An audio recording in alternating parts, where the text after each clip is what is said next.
أعوذ بالله من الشيطان الرجيم بسم الله الرحمن الرحيم لقد من الله على المؤمنين إذ بعث فيهم رسولا سبحان ربك رب العزة عما يصفون وسلام على المرسلين والحمد لله رب العالمين اللهم صل على سيدنا محمد وعلى آل سيدنا محمد وبارك وسلم اللهم صل على سيدنا محمد وعلى آل سيدنا محمد وبارك وسلم اللهم صل على سيدنا محمد وعلى آل سيدنا محمد وبارك وسلم۔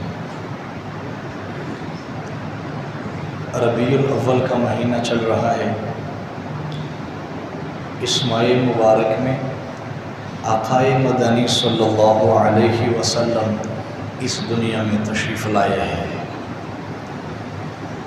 لیکن جب ربیع الاول کا مہینہ آتا ہے تو جو سادہ لوگ مسلمان ہوتے ہیں وہ افراتفری کے شکار ہو جاتے ہیں، چونکہ عام طور پر ہمارے برصغیر پاک و ہند میں مسلمانوں کا ربیع الاول کے مہینہ کے اندر نبی کریم صلی اللہ علیہ وسلم کے ساتھ عشق و محبت کے طرز اور طریقے اور انداز بدل جاتے ہیں۔ اس لیے ایک عام آدمی کے دماغ میں بے شمار سوالات ابھرتا ہے کہ پتہ نہیں نبی علیہ السلام کی عشق و محبت یا نبی علیہ السلام کے ساتھ ہمارا نسبت اور تعلق سال کے 12 مہینوں کے اندر صرف ایک مہینہ کے چند دن کا محتاج کیوں ہو جاتا ہے۔ دیکھیے، ربیع الاول کے مہینہ میں نبی کریم صلی اللہ علیہ وسلم اس دنیا میں تشریف لائے ہیں، اور ربیع الاول کے مہینہ میں نبی کریم صلی اللہ علیہ وسلم اس دنیا سے تشریف لے گئے ہیں۔ اتنی بات تو یقینی ہے۔ نبی کریم صلی اللہ علیہ وسلم دنیا میں کس تاریخ کو تشریف لائے ہیں اس میں اختلاف ہے۔ کسی ایک بات پر وقت کے زمانے کے علماء متفق نہیں ہے۔ نبی کریم صلی اللہ علیہ وسلم دنیا سے تشریف لے گئے ہیں، کس تاریخ کو تشریف لے گئے ہیں اس تاریخ پر امت کے علماء متفق ہیں، اور سب کے ہاں ایک ہی تاریخ ہے۔ نبی کریم صلی اللہ علیہ وسلم اس دنیا میں تشریف لائے ہیں، کس تاریخ کو تشریف لائے ہیں اس میں حضرات علماء اختلاف فرماتے ہیں۔ کسی نے فرمایا 8 ربیع الاول کو دنیا میں تشریف لائے، کسی نے کہا 9 کو تشریف لائے، کسی نے کہا 11 کو تشریف لائے، کسی نے کہا 12 کو تشریف لائے، کسی نے کہا 17 اور 18 کو، کسی نے 21 اور 23، 25 اور 27، 28۔ یہ تمام تر تاریخوں کے حوالے سے اقوال ملتے ہیں اور متعدد اقوال ملتے ہیں۔ نبی علیہ السلام کس تاریخ کو تشریف لائے ہیں ایک عام آدمی منتشر ہو جاتا ہے، اور ظاہری بات ہے کہ نتیجہ اخذ کرنا چاہیے تاکہ مسئلہ واضح ہو جائے۔ نبی کریم صلی اللہ علیہ وسلم نے کس تاریخ کو تشریف لائے ہیں ربیع الاول کے مہینہ میں، اس حوالے سے کوئی حدیث نہیں مل رہا ہے کہ کس تاریخ کو تشریف لائے ہیں۔ تو ظاہر سی بات ہے نتیجہ نکالنے کے لیے کسی نہ کسی درجے میں تو لگنا ہوگا۔ اب اگر ہم چلے فلکیات کے ماہرین کی طرف، ایک شخص ہے اس کا نام ہے محمود بخش افندی رحمہ اللہ۔ یہ فلکیات کے ماہر تھے اور انہوں نے ایک رسالہ لکھا ہے۔ اس سے پہلے آپ ایک حدیث سماعت کیجئے۔ نبی کریم صلی اللہ علیہ وسلم دنیا میں تشریف لائے، اللہ پاک نے اپنے محبوب کو جو کچھ بھی دیا ہے سب سے اعلیٰ اور بڑھ کر کے عطا فرمایا ہے۔ اتنی بات ذہن میں بیٹھ گئی، جو کچھ بھی دیا ہے سب سے اعلیٰ دیا ہے، اعلیٰ۔ نبی علیہ السلام کو کتاب دی ہے، سارے کتابوں میں اعلیٰ ہے۔ امت دی ہے، ساری امتوں میں اعلیٰ ہے۔ جماعت دی ہے، ساری جماعتوں میں اعلیٰ ہے۔ دین دیا ہے، ساری ادیان میں اعلیٰ ہے۔ شریعت دی ہے، ساری شریعتوں میں اعلیٰ ہے۔ معراج دیا ہے، سارے معراجوں میں اعلیٰ ہے۔ نتیجہ یہ نکلا کہ اللہ پاک نے اپنے محبوب کو جو کچھ دیا ہے سب اعلیٰ عطا فرمائے ہیں۔ خود نبی علیہ السلام نے ارشاد فرمایا کہ جب اللہ پاک نے میرا دنیا میں بھیجنے کا ارادہ فرمایا تو 18,000 مخلوقات میں سے اشرف المخلوقات انسان کا انتخاب فرمایا، اور پھر انسانوں میں انبیاء کا انتخاب فرمایا، انبیاء میں سے ابراہیم خلیل اللہ کا انتخاب فرمایا، ان کے 2 بیٹوں میں سے اسماعیل ذبیح اللہ کا انتخاب کر فرمایا، ان کے کئی قبیلے تھے، بنو کنانہ کا انتخاب فرمایا، ان میں سے بنو قریش کا انتخاب فرمایا، بنو ہاشم کا انتخاب فرمایا، اور پھر بنو ہاشم میں عبد المطلب کا انتخاب فرمایا۔ عبد المطلب کے 10 بیٹے تھے، عبداللہ کا انتخاب فرمایا، عبداللہ کے گھر میں محمد الرسول اللہ کا انتخاب فرمایا۔ نتیجہ واضح ہو گیا، نبی کریم صلی اللہ علیہ وسلم کو اللہ پاک نے جو بھی دیا سب سے اعلیٰ دیا۔ اب اس بات کا لازمی نتیجہ یہ ہے کہ یقیناً نبی کریم صلی اللہ علیہ وسلم دنیا میں جس تاریخ کو تشریف لائے ہوں گے اللہ پاک نے وہ تاریخ بھی اعلیٰ دی ہوگی، ایسے ہے کہ نہیں؟ وہ تاریخ بھی اعلیٰ دی ہوگی، لیکن اعلیٰ تاریخ کا نتیجہ کیسے نکالے؟ اس کے لیے فلکیات کے طرف جانا پڑے گا۔ فلکیات، ریاضی دان کے نزدیک عدد چیک کیا جائے، جو سب سے اعلیٰ عدد ہے وہ عدد جس تاریخ پر بولا جائے یقیناً وہ تاریخ اعلیٰ ہوگی، اور وہ نبی علیہ السلام کے تشریف آوری کی تاریخ ہوگی۔ آپ یاد رکھیں، 1 کا ہندسہ 1 ہے، 2 کا ہندسہ 1 سے اعلیٰ ہے، 3 کا 2 سے اعلیٰ، 4 کا 3 سے اعلیٰ، 5 کا 4 سے اعلیٰ، 6 کا 5 سے اعلیٰ، 7 کا 6 سے اعلیٰ، اور 8 کا 7 سے اعلیٰ، 9 کا 8 سے اعلیٰ۔ 9 سے بڑھ کر کوئی ہندسہ نہیں ہے۔ اگر کوئی کہے کہ 10 کا ہندسہ 9 سے بڑھ کر ہے، نہیں، 9 کے بعد جو بھی ہندسہ آیا ہے وہ ہندسہ ہے جو ایک دفعہ پہلے گزر چکا ہے۔ 10 1 اور 0 سے بنا ہے، اور وہ دونوں ایک دفعہ 9 سے پہلے گزر چکے ہیں۔ تو 9 کا ہندسہ یہ اس پر اعداد کا منتہا ہے، یا 9 کا عدد رئیس الاعداد ہے یا سید الاعداد ہے۔ اگر آپ ایک دوسرے زاویے سے اس کو سمجھنا شروع کر دیں تو نتیجہ پھر آپ کے سامنے آئے گا۔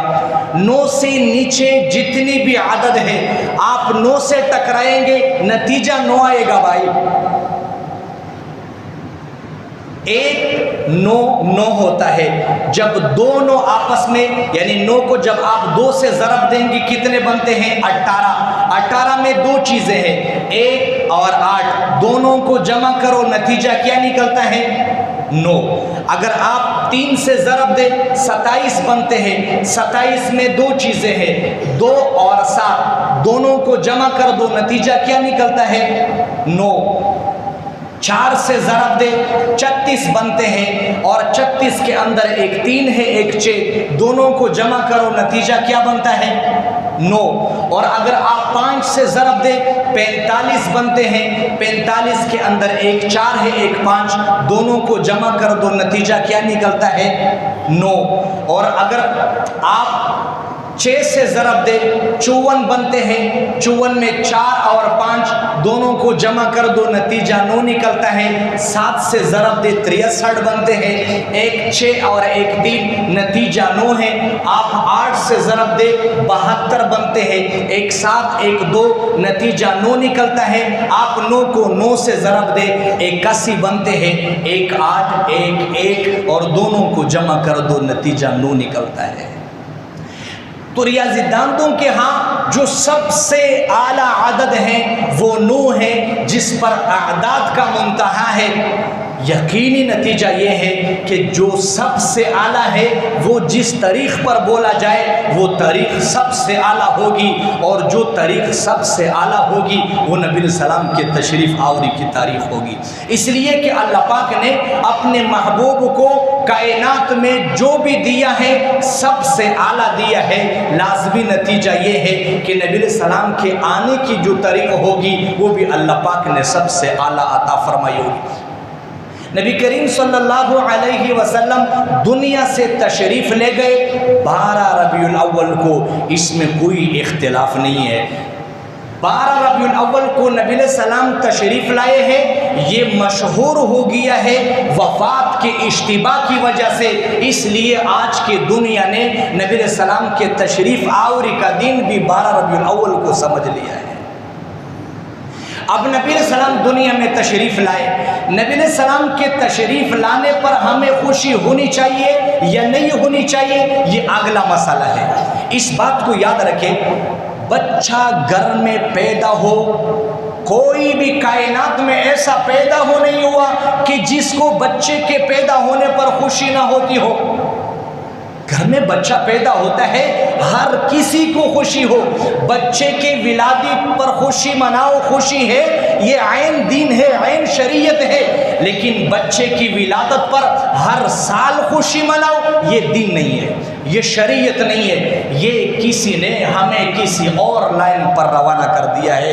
اگر دین میں اس کو تلاش کرو گے، شریعت میں اس کو تلاش کرو گے کہ بچہ پیدا ہو گیا ہر سال اس کے پیدائش کا دن منایا جائے، یہ دین میں نہیں ہے، شریعت میں نہیں ہے، ایسا نہیں ہے بھائی، ایسا نہیں۔ ہاں، اور اس بات کو یاد رکھیں، کچھ لوگ ایسے ہیں جو آپ جیسے خالی و ذہن لوگوں کو دوسرے لائن پر ڈال دیتے ہیں، ان کو اپنے پیٹ کا پوجا ہوتا ہے۔ ظاہری بات ہے، انہوں نے بھی تو زندگی گزارنی ہوتی ہے، اپنے لیے کچھ کرنا ہوتا ہے، تو وہ آپ کو ادھر لگائے ادھر لگائے، کسی گڈھے میں ڈال دے اور کسی چٹان پر کھڑا کر دے۔ بھائی صحیح بات یہ ہے، صحیح مسئلہ یہ ہے کہ بچے کی پیدائش پر خوشی تو منائی جا سکتی، لیکن ہر سال خوشی منائی جائے اس کی اجازت دین میں نہیں ہے، شریعت میں نہیں ہے۔ ایک روایت پیش کی جاتی ہے، بخاری شریف کی روایت ہے کہ نبی علیہ السلام کے تشریف آوری پر ابو لہب نے لونڈی کو آزاد کیا، اس کی آزادی پر ابو لہب کے فوت ہونے کے بعد اس کو قبر میں راحت ملتی ہے۔ یہ جو روایت ہے امام بخاری صاحب رحمہ اللہ نے اس کو نقل کیا ہے، بخاری شریف میں یہ روایت موجود ہے، غالباً 1505 روایت ہے، اس قسم کی کوئی اس کی جو ہے نا وہ عادت بنتی ہے۔ امام بخاری صاحب رحمہ اللہ نے یہ جو روایت نقل کی ہے، وقال عروہ سے اس روایت کی سند کو ذکر نہیں کیا ہے۔ روایت یہ ہے کہ عروہ یہ کہتا ہے کہ سویبہ لونڈی تھی ابو لہب کی، جس وقت نبی علیہ السلام پیدا ہو گئے تو انہوں نے جا کے خوشخبری سنائی اور انہوں نے کہا آپ آزاد ہیں، تو وہ آزاد ہو گئی، فوت ہو گئے۔ ان کے اہل و عیال میں سے بعض لوگوں نے خواب میں دیکھا، کسی ایک کا تعین نہیں ہے، بعض لوگوں نے خواب میں دیکھا، پوچھا آپ کا کیا بنا؟ کہا میں سخت عذاب میں ہو، لیکن وہ دن جس دن میں نے اپنے لونڈی ثویبہ کو انگلی کا اشارہ کر کے آزاد کیا تھا، اس انگلی سے مجھے پانی دیا جاتا ہے جس سے مجھے راحت ملتی ہے۔ پہلی بات یہ ہے کہ یہ روایت بے سند ہے، کوئی سند نہیں ہے، اور امام بخاری کے بات کو بے سند لے لینا یہ ٹھیک نہیں ہے، کسی کے ہاں ٹھیک نہیں ہے۔ دوسری بات یہ ہے کہ اگر اس روایت کو ہم صحیح بھی مان لیتے ہیں تو یہ آیت قرآن پاک کے 3 آیات سے ٹکرا رہا ہے۔ قرآن پاک میں اللہ پاک ارشاد فرما رہے ہیں اولئک الذین کفروا بآیات ربہم ولقائہ فحبطت اعمالہم فلا نقیم لہم یوم القیامت وزنا۔ کافر لوگ جو ہوں گے قیامت کے دن ان کے اعمال کو ضائع کر دیا جائے گا، ان کے اعمال کو تولا نہیں جائے گا۔ جو بھی کافر ہوگا اللہ پاک کو ماننے والا نہیں ہوگا، اس نے دنیا میں کوئی بھی نیکی کی ہو، راستے سے کانٹا ہٹا دیا، نیکی تو ہے۔ اللہ پاک فرما رہے ہیں کہ قیامت میں ان کے اعمال کو ضائع کر دیا جائے گا، وزن کے ترازو میں اس کو تولا نہیں جائے گا۔ دوسری اس آیت کے خلاف اللہ پاک کافروں کے بارے میں ارشاد فرماتے ہیں فی خالدین فیہا فلا یخفف عنہم العذاب، وہ ہمیشہ جہنم میں رہیں گے اور ان کے اوپر سے عذاب ہلکا نہیں کیا جائے گا۔ اور یہاں پر تو انگلی سے پانی پلایا جا رہا ہے، یہ اس آیت کے خلاف ہے۔ نمبر 3، ابو لہب کے بارے میں اللہ پاک نے قرآن پاک میں پوری سورت اتار دیا ہے، تبت یدا ابی لہب و تب، ابو لہب کے دونوں ہاتھ برباد ہو گئے ہیں، اور ہاتھ کی انگلی سے پانی پلایا جا رہا ہے۔ تو اس کا نتیجہ یہ ہوا کہ یہ جو روایت نقل کی جا رہی ہے، اگر اس کو صحت کے اعتبار سے لیا جائے تو یہ روایت صحیح نہیں ہے۔ لہٰذا اسی کو بنیاد بنا کر کے اگر ہم اسی طریقے سے ہر سال نبی کریم صلی اللہ علیہ وسلم کی ولادت کے نام پر اس قسم کے خرافات شروع کر دیں، جو آپ بخوبی جانتے ہیں اور دیکھتے ہیں، ایک آدمی خوشی مناتا ہے، جلسہ کرتا ہے، جلوس کرتا ہے، وہ قطع نظر وہ الگ بات ہے، لیکن اس دور میں چھوٹے سے لے کر بڑے تک سوشل میڈیا سے ہر آدمی واقف ہے۔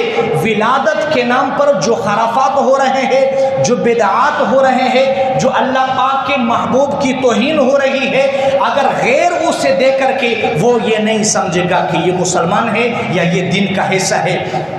کیک بنایا جا رہا ہے خانہ کعبہ کی صورت میں، اس کو کاٹا جا رہا ہے۔ آپ سے پوچھتا ہوں مسلمان ہو، یہ مسلمانوں کا طریقہ ہے؟ کیک بنایا گیا مسجد نبوی کے نقشے کے مطابق چوری سے کاٹا جا رہا ہے۔ کیک بنایا گیا نبی کریم صلی اللہ علیہ وسلم کا پورا نام ذکر کیا ہوا ہے، اور آپ اپنے تلوار سے اس کو کاٹ رہے ہیں۔ یہ نبی علیہ السلام کے ساتھ عشق اور محبت کا طریقہ ہے؟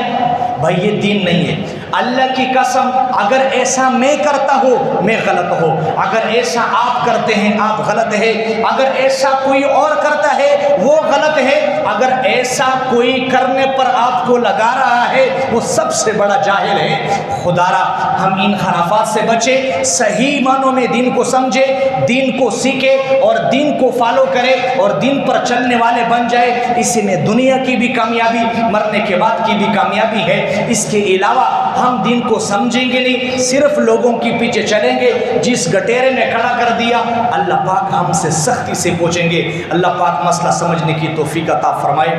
وآخر دعوانا الحمدللہ رب العالمین۔